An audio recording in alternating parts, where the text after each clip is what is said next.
Hi, today we're going to look at cell and molecular biology revision.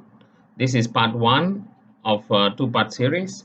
In this part, we're going to look at the following topics: biomolecules, cells and organelles, cell cycle, mitosis and meiosis, stem cells, and chromosomal abnormalities. So let's look at the biomolecule questions first. A biomolecule X was derived from the saliva of a man. Okay, it was added to a starch solution and placed in a heating block that is at 37 degrees.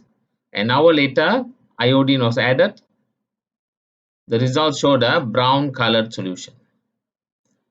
We all know that the color of iodine solution is brown. But when iodine forms a complex with starch, iodine becomes bluish black. Okay, it becomes bluish black. We all know that.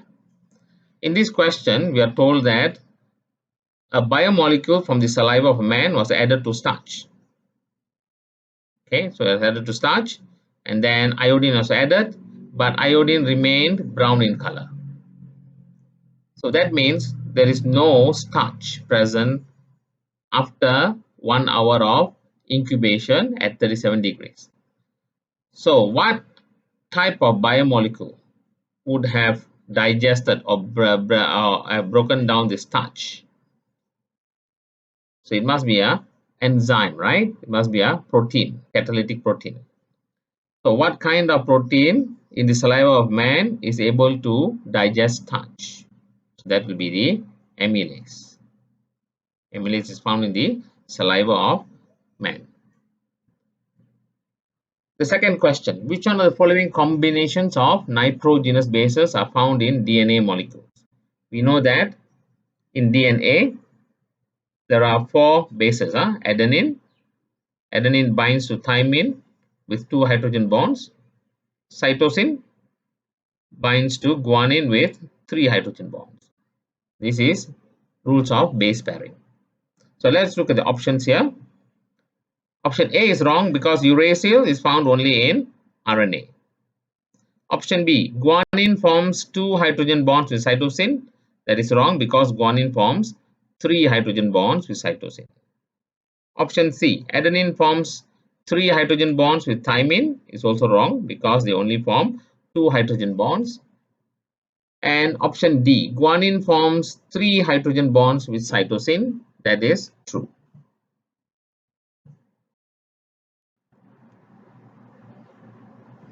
Identify the proteins with catalytic or regulatory functions from the group of biomolecules. So these are biomolecules, these are not a list of only proteins. So they can have, in this list there could be carbohydrates, lipids, nucleic acids and proteins as well. So from this list of biomolecules, which are catalytic proteins?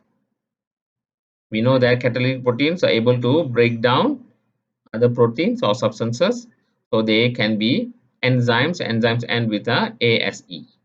We know that, right? Okay. Trypsin is also an enzyme, and so these two must be the answers for catalytic proteins. When we talk about regulatory proteins, we are talking about proteins that can regulate, for example, your body temperature, your blood glucose level.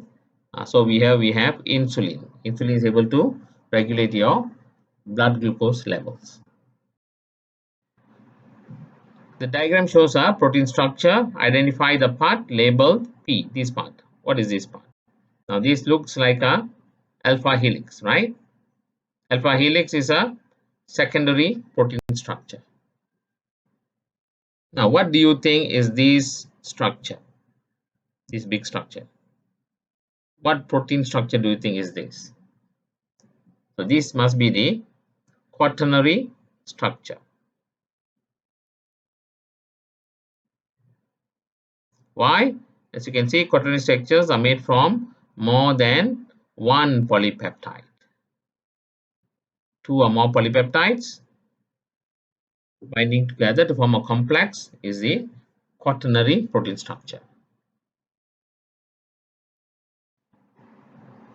State if the mentioned carbohydrate is a monosaccharide, disaccharide, or polysaccharide. And in the next column, state the monomers if they are disaccharides or polysaccharides. So let's look at the first one, glucose. Glucose is a monosaccharide, the single or one sugar molecule. So there are no monomers for that. Next one, lactose is a disaccharide. So it is made from two monosaccharides. So what are the monomers? Lactose is made from glucose and galactose. Fructose is a monosaccharide as well. Starch is a polysaccharide.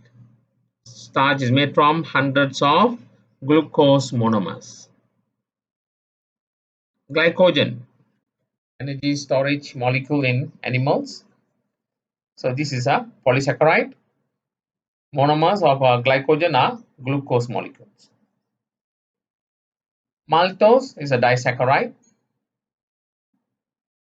So what are the monosaccharides that form maltose? Glucose and glucose. Chitin. Chitin is a polysaccharide. So chitin is made from glucose as well. Sucrose. Sucrose is a disaccharide molecule and it is made from glucose and fructose.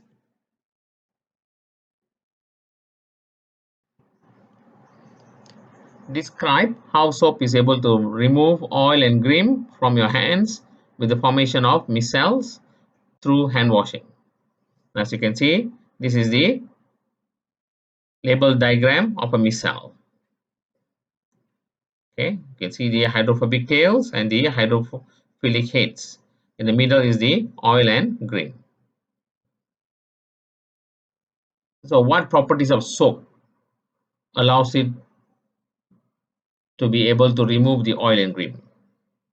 Soap is amphipathic. Amphipathic means it has both hydrophobic and hydrophilic parts in the same molecule. So rubbing it with water emulsifies the oil and grime. So as you can see, the hydrophobic tail binds to the oil while the hydrophilic head will bind to water. So rinsing with running water removes these micelles and thereby removing the oil and grime from your hands.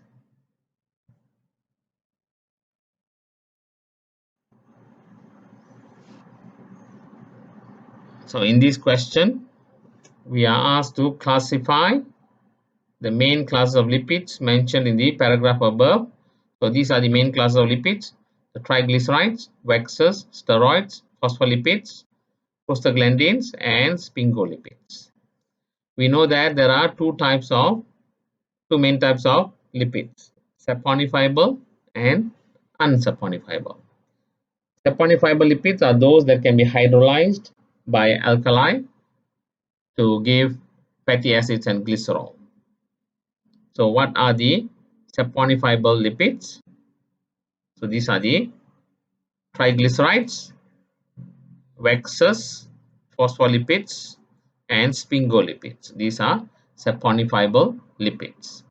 And the unsaponifiable lipids are your steroids and prostaglandins. In the part B of this question, you are given structures of 3 lipid molecules. And the questions are below the structures. Which one of the above structures represent that of a polyunsaturated lipid? So a monounsaturated lipid has got one carbon-carbon double bond. Anything more than one, two or more carbon-carbon double bonds, we call that polyunsaturated. So A, B, and C, molecules A, B, and C, which one has more than one carbon-carbon double bond? So as you can see, this has got no double bonds. Okay, this has got more than one double bond, and molecule C has only one carbon-carbon double bond. So the answer must be molecule B. The reason is it has more than one carbon-carbon double bond.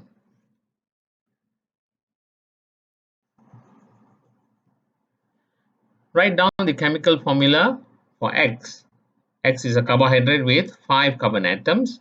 The general formula for carbohydrate is that for every carbon you have 2 hydrogen and 1 oxygen. So if you have 5 carbon atoms, you have 5 carbons, 10 hydrogen and 5 oxygen atoms.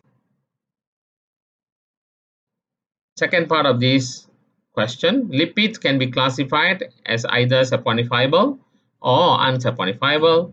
Explain the terms saponifiable and unsaponifiable and provide 2 examples each. We've seen a similar question earlier, okay, asking us to classify lipids as saponifiable and unsaponifiable. Now here we are supposed to define the terms, explain the terms, and provide 2 examples as well. So saponifiable lipids are those that can be hydrolyzed by a hot alkali to give you fatty acids and glycerol. And examples are fatty acids, triglycerides, phospholipids, sphingolipids, waxes. The question is only asking for 2 examples each. Unsaponifiable lipids are lipids that cannot be hydrolyzed. So you don't get salts of fatty acids and glycerol. So unsaponifiable lipids examples will be cholesterol, steroids, and prostaglandins.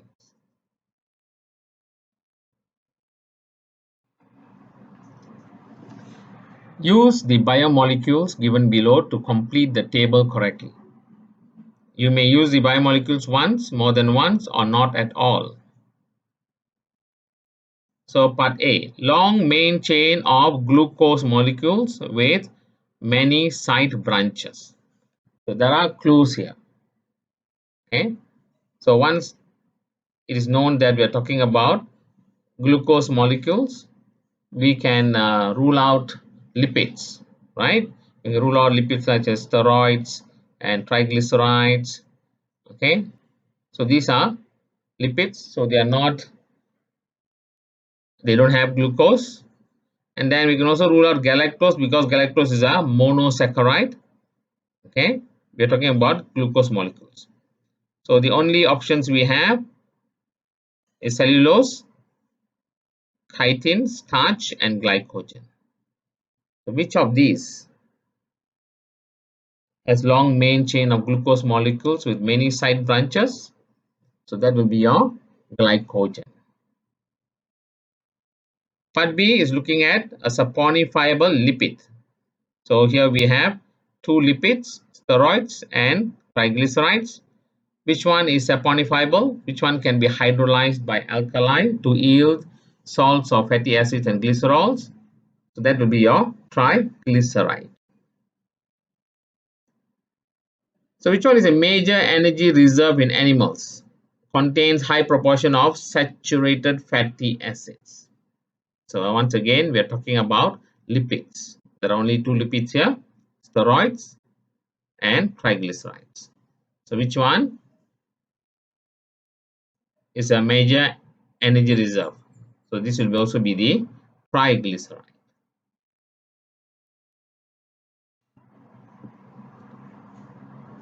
With reference to the figure below, aside from hydrogen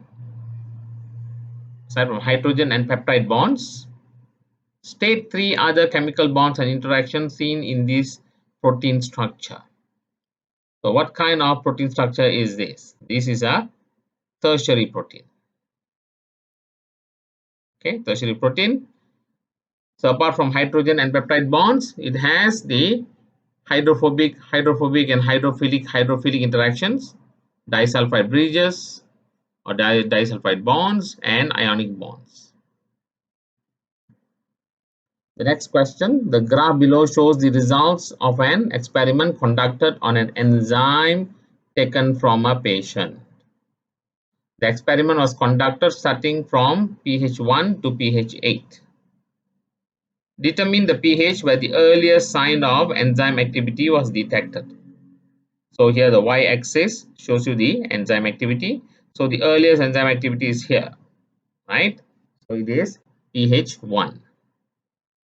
Explain why no enzyme activity was detected at pH 5. You see, it is almost at 0. So what do you think is the reason? The enzyme has denatured.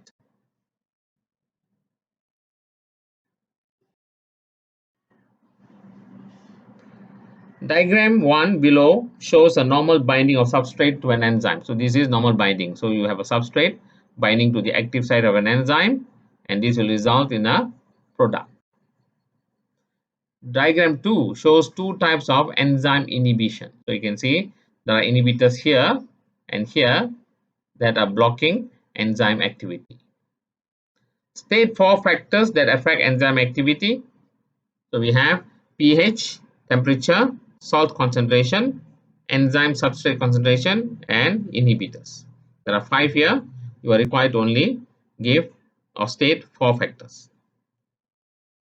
What is the mechanism of inhibition displayed by inhibitors A and B in diagram 2?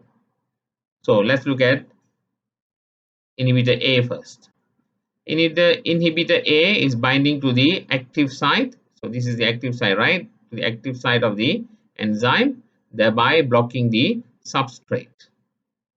So this must be competitive inhibition because the inhibitor and the substrate are competing for the active site.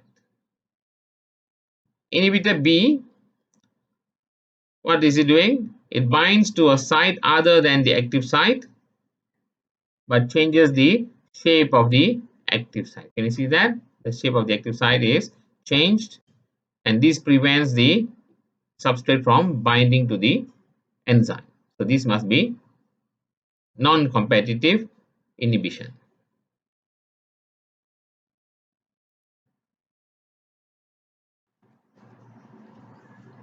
Next, look at cells and organelles. The diagram below shows an animal cell. State one function each for the parts labeled P, Q, R, and S. So what is P? P is the mitochondria. What does it do? Produces energy for the cell. Energy is generated in the form of ATP molecules. Q. Q is rough endoplasmic reticulum and is involved in protein synthesis. R. R is pointing to the nucleus. It contains and controls the activities of the cell. It maintains integrity of the genes in the DNA. S refers to Golgi apparatus. You can call it Golgi bodies, Golgi complex. This is the site of protein maturation.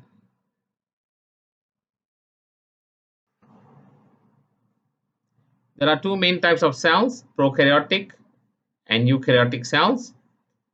Distinguish prokaryotic from eukaryotic in terms of DNA structure. So DNA structure in prokaryotes have a circular DNA, whereas eukaryotes have a linear DNA. Location of protein synthesis. Prokaryotes, they don't have a nuclear membrane. So protein synthesis and transcription and translation both take place in the cytoplasm, whereas for eukaryotes, transcription takes place in the nucleus, but translation, which is protein synthesis, takes place in the cytoplasm. How do they multiply? Prokaryotes, they divide by binary fission. Eukaryotes, mitosis and meiosis. Location of chromosome within cell. Prokaryotes, bacteria is an example of prokaryote. They do not have nuclear membrane.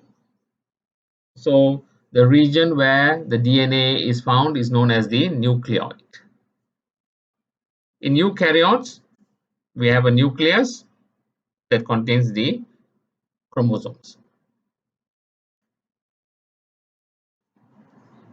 Complete the table below by stating one function for each organelle listed in the left column. So mitochondria function is to produce energy for the cell in the form of ATP. Centrosome. So this organelle is involved in spindle formation in mitosis. Rough endoplasmic reticulum is where proteins are synthesized. Smooth endoplasmic reticulum is where lipids are synthesized. Drug detoxification also takes place in the smooth endoplasmic reticulum. Nucleolus. Production and assembly of ribosome units takes place in the nucleolus. And cytoskeleton is in charge of maintaining the shape and structure of the cell.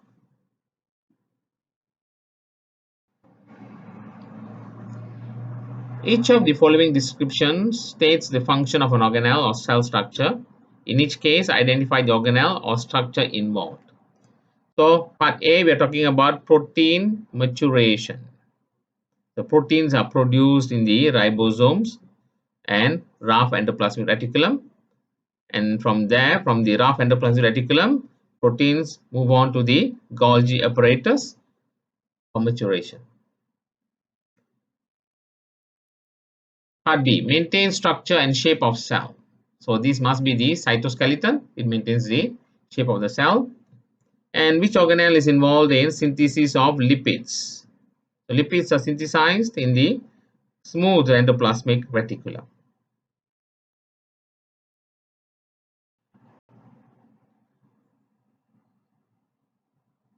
Okay, we are here to define the terms agonist and antagonist. Now, as you can see from the diagram here, an agonist and antagonist, they bind to receptors in the plasma membrane. So an agonist is a drug or substance that binds to a receptor and activates a response. Okay, so a response is produced. An antagonist is a substance that binds to a receptor and does not activate the receptor to produce a response. In other words, it inhibits a response. Using the figures below, identify the outcome of the pathways for R and S. So R is here and S is here. These are the pathway. So when you have an agonist binding to a receptor, you have R, which is pathway switched on. Whereas when an antagonist binds to the receptor, the pathway is switched off.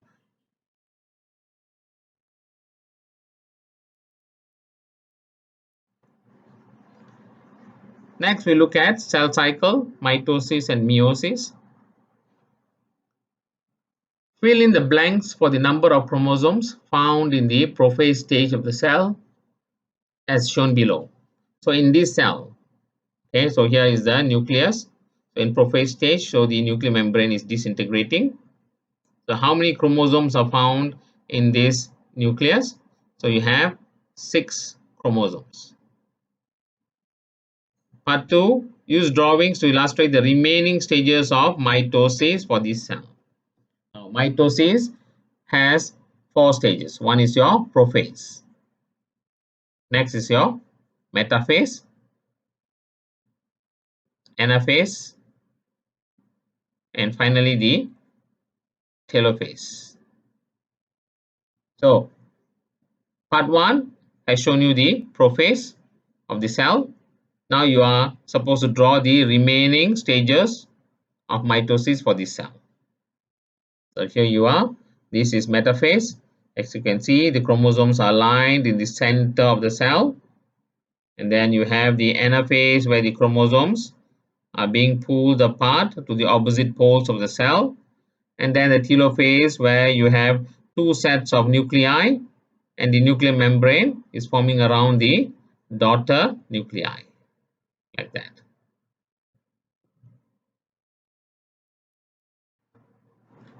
Given below is a diagram of the phases of cell cycle. We're talking about phases of cell cycle, not the mitosis alone.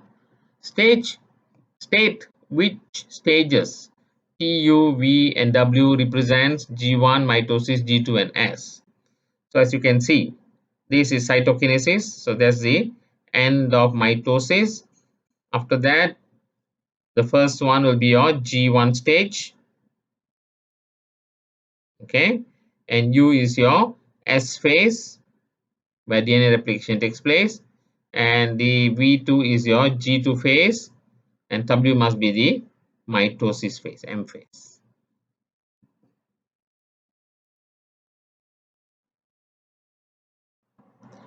Which one of the following describes telophase in mitosis?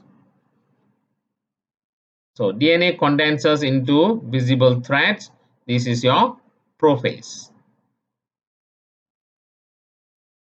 Okay, chromosomes line up in the middle of the cell. This is metaphase. Chromosomes separate in opposite directions. This is anaphase.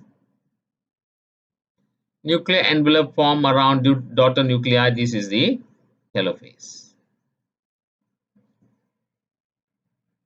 The correct sequence of phases in a normal cell cycle is you have a G1 followed by S phase where DNA replication takes place. Then you have G2 where proteins are produced for in preparation for cell division, and then you have mitosis. In which phase of cell cycle does DNA replication takes place? That will be your S phase.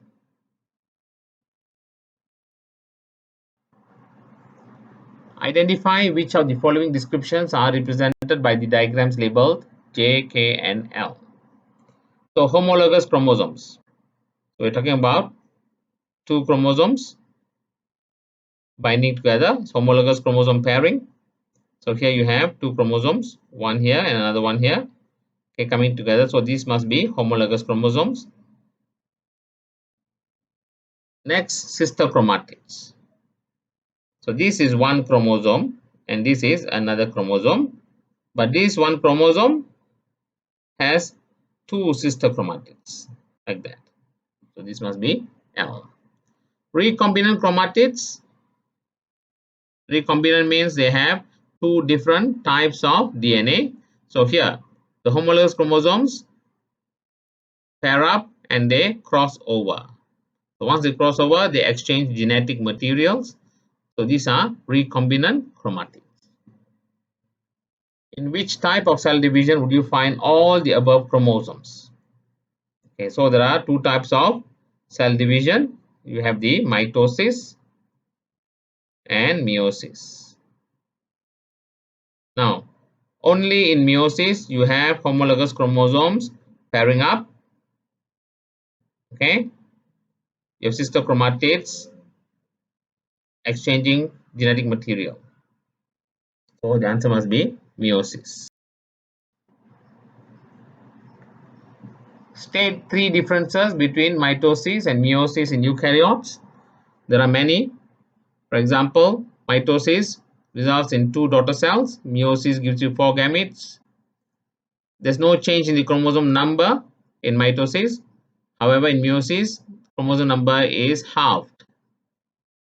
No exchange of DNA between chromosomes in mitosis. Crossing over takes place in meiosis 1 and so on.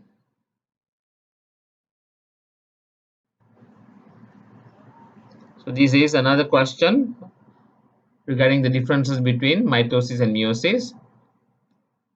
So in terms of daughter cells, mitosis has two daughter cells, meiosis has four gametes. Are daughter cells identical to parent cell? In mitosis, they are identical to parent cell, but in meiosis, no, there is genetic variation. Chromosome number remains the same in mitosis, identical to the parent cell. However, in meiosis, chromosome number is halved.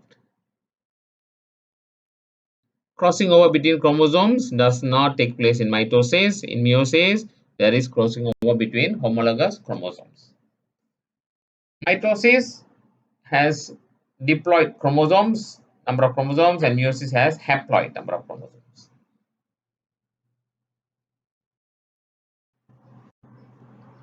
Stem cells and chromosomal abnormalities. What is the clinical procedure done to rule out a syndrome that is characterized with the presence of 3 copies of chromosome 21? So 3 copies of chromosome 21 refers to Down syndrome. So how can we diagnose Down syndrome or rule out the possibility of Down syndrome in a pregnant woman? So this clinical procedure is known as amniocentesis. Sickle cell anemia is an autosomal recessive disorder. So this is recessive disorder. Okay, which of the following couples will have a child with the disorder? So for recessive disorder, you must have two small S alleles. So which one will give you two small S alleles? Only D. Okay, so as you can see here, this is the genotype of the parents. These will be the gametes, small capital S and a small s, capital S and a small s. So these will be the genotypes of the offspring, the children.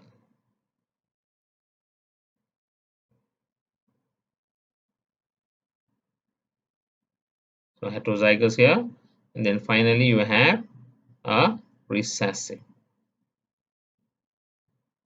Okay.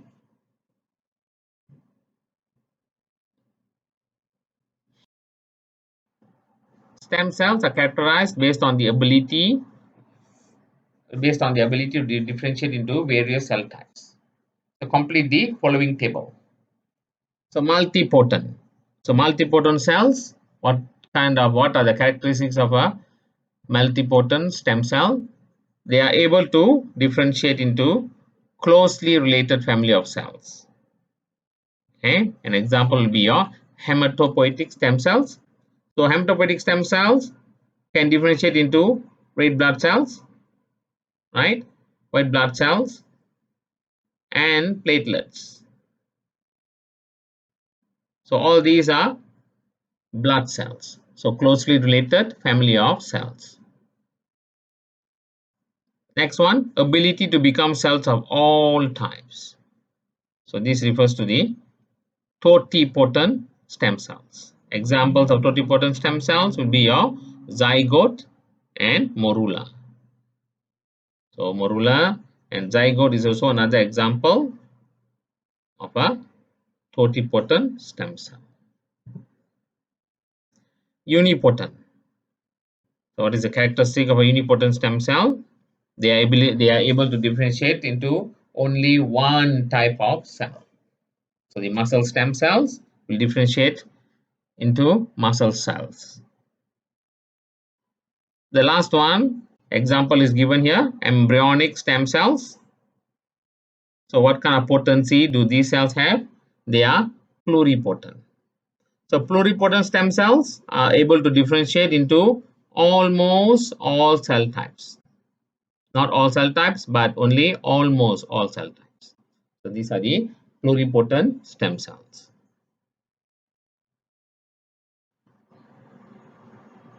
The diagram below shows the karyotype obtained from cell samples taken from a fetus. So what is the gender of the fetus? As you can see here, this is 2x, so this must be a female. So for males, you have XY. XY gives you the male gender. What is the sample that was collected for this analysis? So for this karyotype, the amniotic fluid was collected.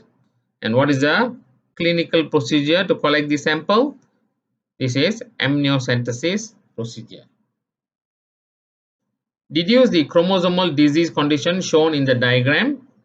Okay, as you can see, there are 3 copies of chromosome 21. So this is trisomy 21 or Down syndrome.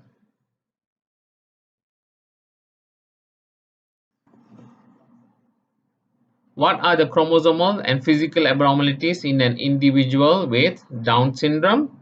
So Down syndrome, babies with Down syndrome, they have 3 copies of chromosome 21, and these are the physical abnormalities like mental retardation, characteristic facial appearance, poor muscle tone. Turner syndrome. So chromosomal abnormality is the presence of only one copy of sex chromosome, and these are the physical abnormalities. Klinefelter syndrome, one extra copy of sex chromosome, and these are the physical abnormalities.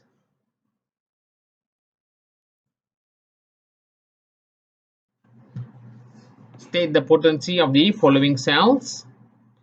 Embryonic stem cells, they are pluripotent. Mesenchymal stem cells, they are multipotent. Zygote can differentiate into all cell types. This is totipotent. Muscle stem cells are unipotent. They can only become one type of cell. And cord blood stem cells are the same as hematopoietic stem cells. They are multipotent. This question has appeared in many exam papers. So if you look at the next question, it was from August 2017 paper. The question is similar to the one on top. So we know that a zygote is totipotent. Inner mast cells of a blastula. So this is referring to the embryonic stem cells as well. So this is pluripotent. Cord blood stem cells or cord blood cells, these are multipotent. And morula is also totipotent, just like the zygote.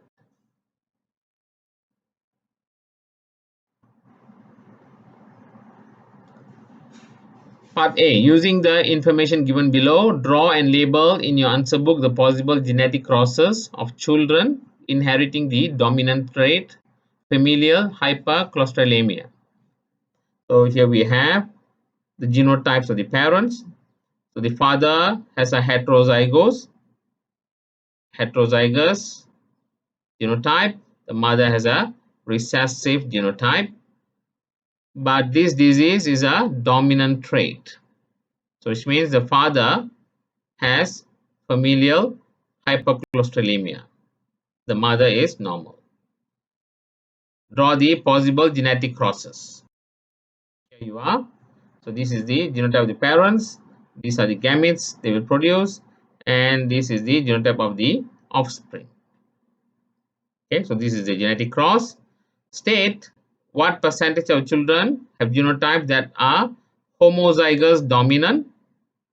So homozygous dominant will have two capital F. Heterozygous dominant will have one capital F and one small f. Or homozygous recessive, both small f's. So what percentage?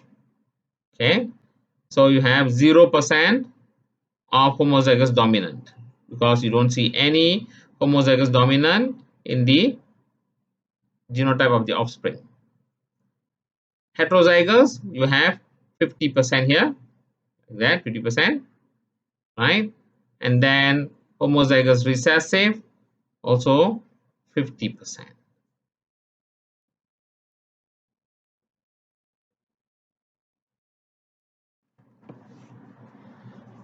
A new genetic condition was found to be an autosomal recessive disorder.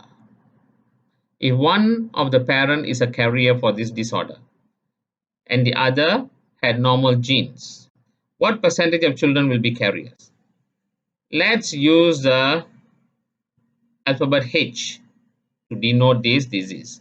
So this is a recessive disorder. So if you have two small h, okay, it leads to the disorder.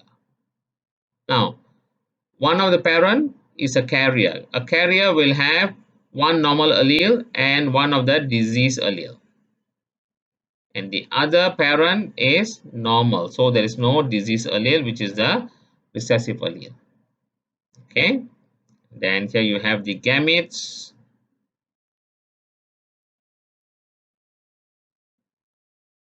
Okay. The gametes meet. These are the possible genotypes of the offspring.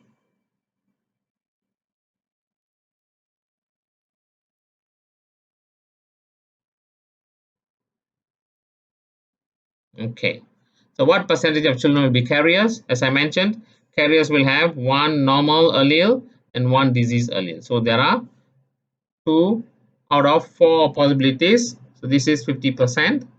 What percentage of the children will be affected by the disease? So to be affected by disease, you must have the recessive alleles, both recessive alleles. You don't see anything in the genotype of the children, so that will be 0%.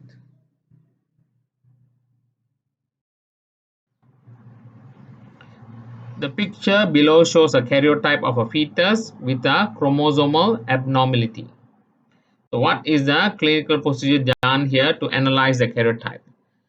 So if you notice, this question keeps repeating in many of the exams, right? What is the clinical procedure? Amniocentesis. Name the chromosomal abnormality and indicate if it is a monosomy or trisomy. So here you only have one sex chromosome. Okay, so this is Turner syndrome and it is a monosomy. So yeah, the chromosomal abnormality is not shown here. So this is Turner syndrome and it is a monosomy condition. Give 2 reasons for your answer. Because there are only 45 chromosomes, less than the normal 46, and only one sex chromosome. So this is Turner syndrome.